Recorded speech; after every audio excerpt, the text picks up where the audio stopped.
একটি গ্রামের কথা, যেখানে একজন দরিদ্র মুসলমান বাস করত। তার নাম ছিল আহমেদ। আহমেদ প্রতিদিন কঠোর পরিশ্রম করত, কিন্তু তেমন অর্থ উপার্জন করতে পারত না। একদিন তিনি রাস্তা দিয়ে হাঁটতে হাঁটতে একটি ছোট পাখিকে দেখতে পেল।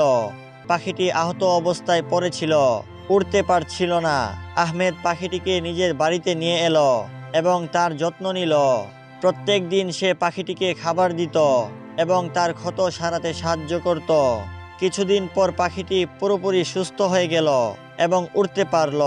আহমেদ পাখিটিকে মুক্ত করে দিল। পাখিটি আকাশে উড়ে গেল, কিন্তু ফিরে এসে তার কাছে একটি সোনালী পালক রেখে গেল।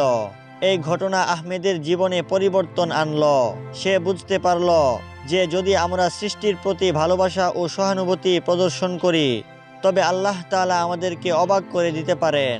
এরপর থেকে আহমেদ আরো বেশি দান খয়রাত করতে লাগলো এবং তার জীবন ধীরে ধীরে উন্নতির দিকে এগিয়ে গেল।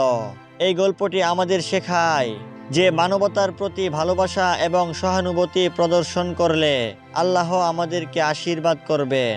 গল্পটি ভালো লাগলে চ্যানেলটি সাবস্ক্রাইব করবেন। ধন্যবাদ।